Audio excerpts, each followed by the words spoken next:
Hi, welcome to Books Cause Insomnia. My name's Michelle, and today I'm doing my July book wrap up. I think I might start doing a mid-month wrap up as well. Let me know what you think in the comments, but I feel like it's just kind of a lot to do in depth on all the books that I've read in a month at the end of the month when I'm now reading usually 6 or 7 or 8 books a month. Death in Four Courses by Lucy Burdette. This is the second book in the Key West series, and I thought it was okay. The main character, Haley, goes to the annual Key West Literary Conference, and one of the superstar restaurant critics, Jonah, gets murdered. And so she sets out to find out who killed him. I don't know. There was just something really missing for me on this book. I enjoyed it, but I really didn't love it. I don't even have anything to really point out that was a big flaw. It just wasn't as good to me as the other books in this series that I have read. I've read 3 or 4 other books in this series, and this one just kind of missed the mark for me. I did love all the food references in the book, and there's some really good recipes in the back of the book that I have dog-eared that I want to try. I gave it 3 stars. The next book I read was Gravesite by Charlaine Harris. This is the first book in the Harper Connolly series. And I read this on the plane to Seattle. I went home for almost a week for my grandparents' internment. And this book was really good. I really enjoyed it. It's about a lady named Harper who is a psychic, but she's psychic in the sense that she can feel or hear, I'm not sure how to word that, but people who have passed away. And so if she goes by a cemetery, she hears all this buzzing and she can hear all these or feel all these spirits and such. All that she can really see is the last minute of a person's life, thereabout. And she can't choose to see more or switch it up or anything. And one thing I really like about her is she doesn't pretend to see or know things that she doesn't see or doesn't know, which I think psychics are kind of have a rap for pretending to know a lot of things that they don't. So I really liked that. I really liked that this character had a very specific gift. And it was kind of cool. She got her gift by being struck by lightning, which I found very fascinating and maybe a little bit more realistic in my mind than some of the other stories I've heard in books about how people get their gift. Harper and her stepbrother Tolliver are very close, and they go to all these different jobs to investigate together. And they have this relationship that is really quirky, but I really love it. I just love both characters. They're very realistic and human to me. And that's something that I really enjoy because I feel like a lot of cozy mysteries have very unrealistic characters and lifestyles where everything's kind of perfect and the sun's always out and the food is always good. And the sleuth in the different books can stick their nose as far as they want into anything and nothing ever happens to them. Whereas with Charlaine Harris, her characters do actually get in trouble. They do get beat up. They do have pushed back on things. And I like the realness of all of that. I'm so excited to read the rest of this series. I plan on reading 1 or 2 books in this series until I'm finished each month, and then moving on to the next Charlaine Harris series that I was planning on reading, which is the Aurora Tea Garden series, and then moving on to the Sookie Stackhouse books. But I just am really enjoying this author, if you haven't noticed. I give this book 4 stars, and the reason I don't give it 5 is I felt like the ending was kind of rushed and just off key a little bit. It was just a little odd. But otherwise, the whole book was wonderful, and I really loved it. Murder at the PTA Luncheon by Valerie Wolzien. Ooh, okay. I've read two other books in this series and really loved them.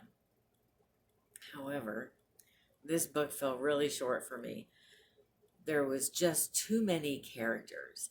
There was quite a few members of the PTA, and then there was all of their children, and then all of their spouses, and some of their maids, and so on and so forth, and then all the teachers and their spouses and their kids, and it just was too much. And then you've got the detectives, and you've got the main character and her husband, and blah, blah, blah, blah.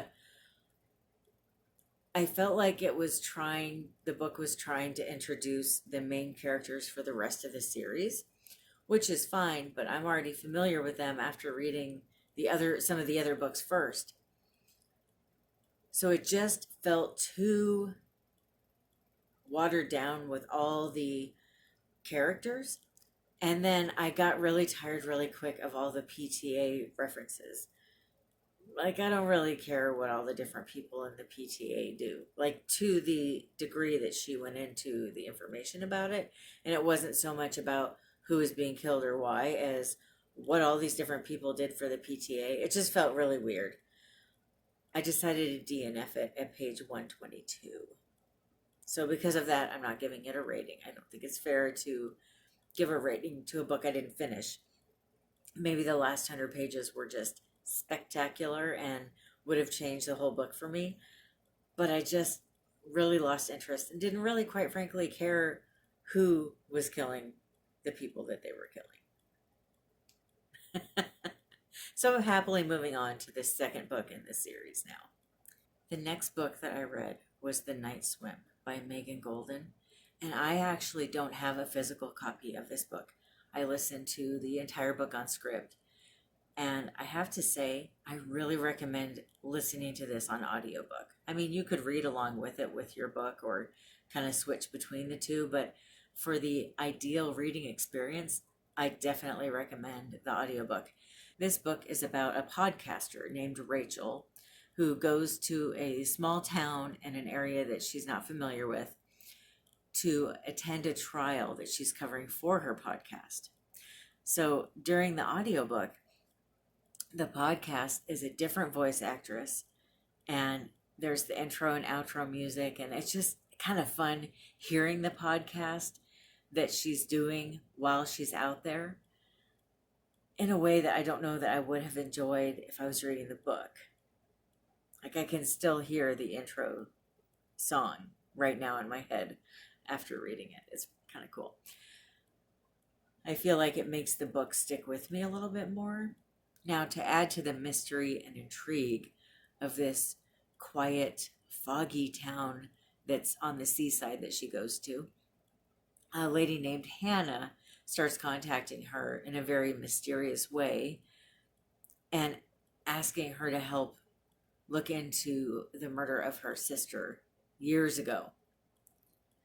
And it's this beautiful, murky web of trying to figure out whether or not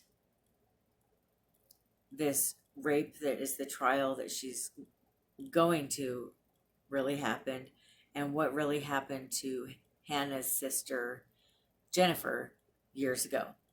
And it's just a really, really good book. I really loved it. Now, I do want to let you know there's a lot of rape references.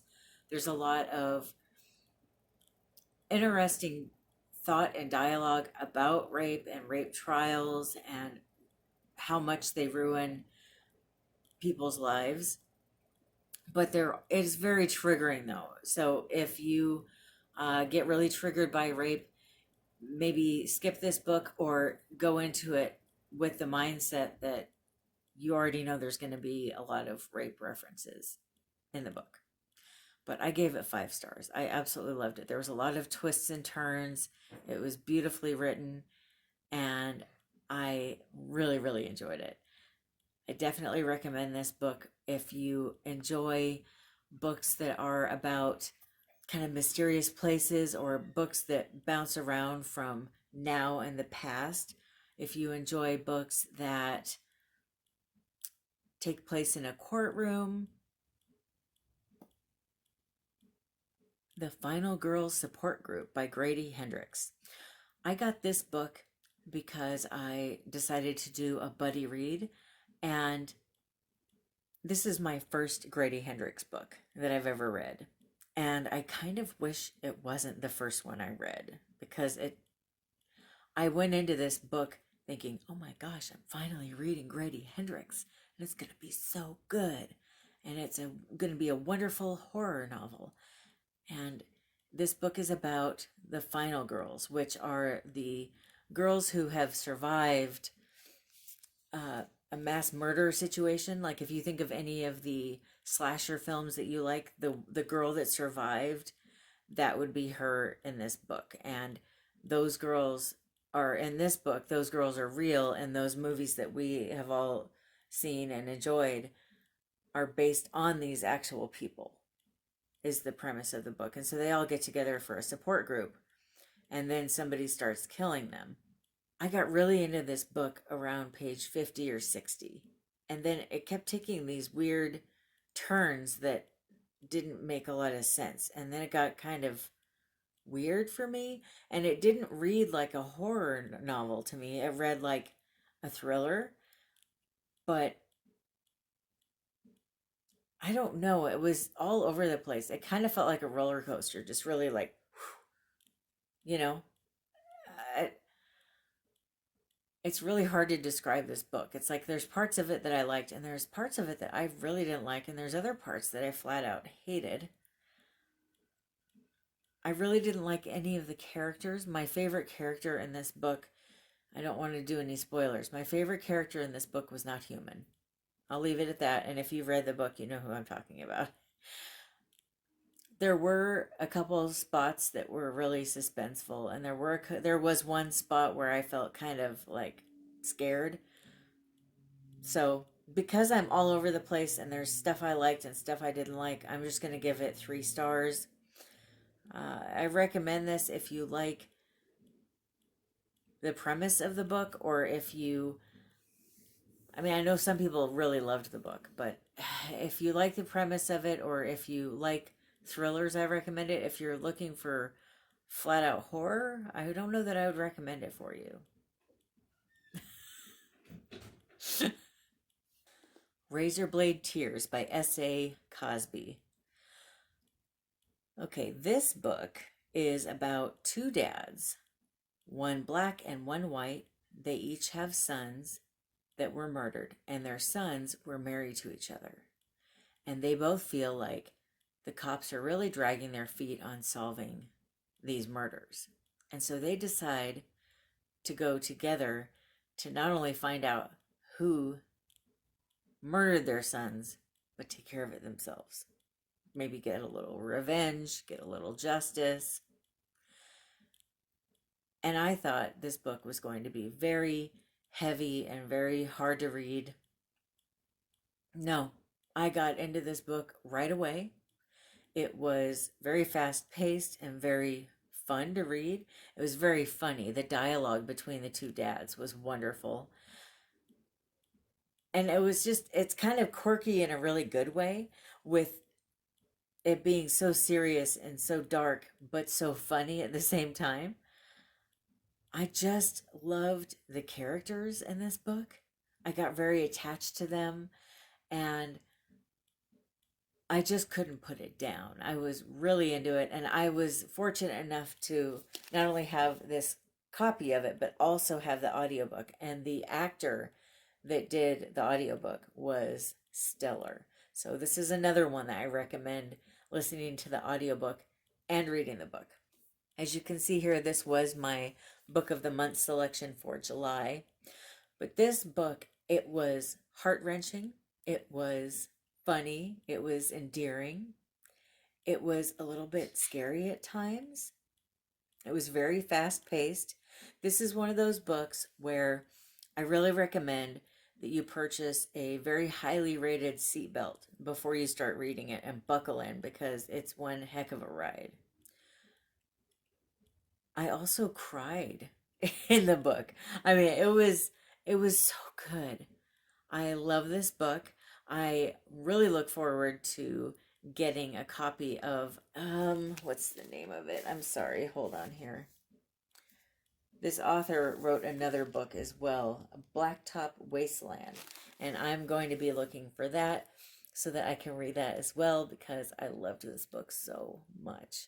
I hope they make it into a movie and I hope they do a good job. If they do, I just loved it so much though. I definitely give this book 5 stars. I will be surprised if I don't have this as one of my top 5 books of the year. I really think it was that good.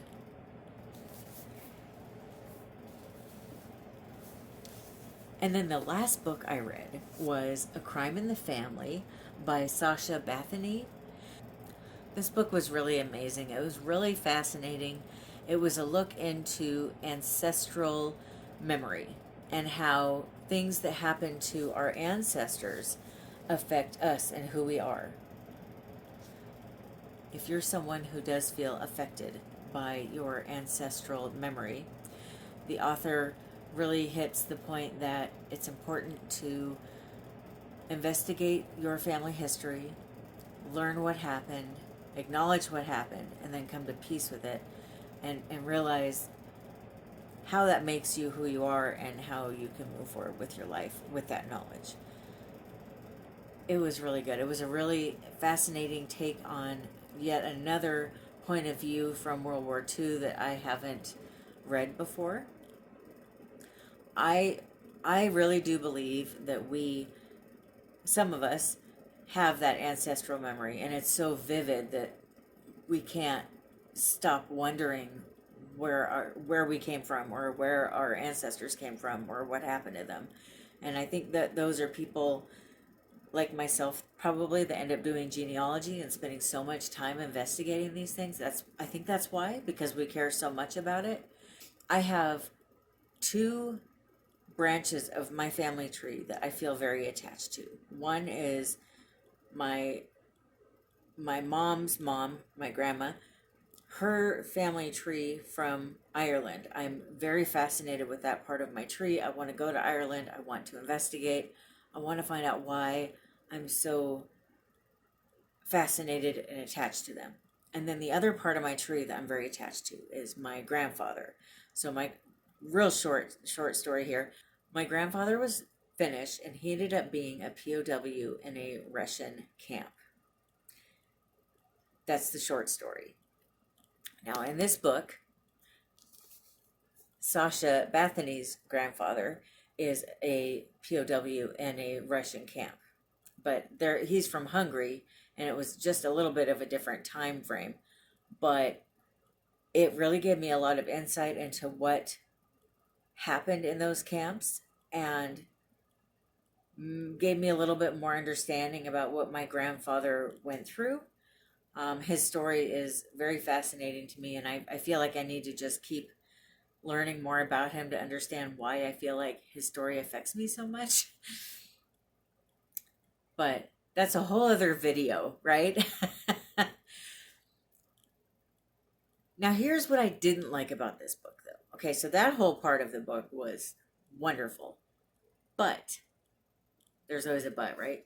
This book is supposed to be about the synopsis that I originally told you about this book was his aunt Margit, I'm not sure how to say that, but she hosted a party right when World War II ended.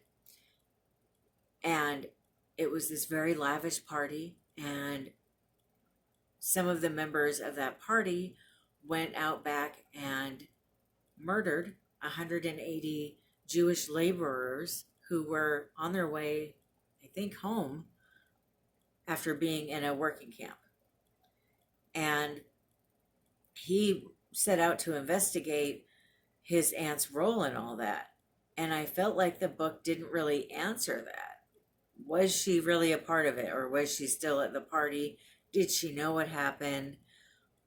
It just didn't really go into that whole story like I thought it would. And that was the whole reason that I read the book, was to find out what happened what was this story with his aunt?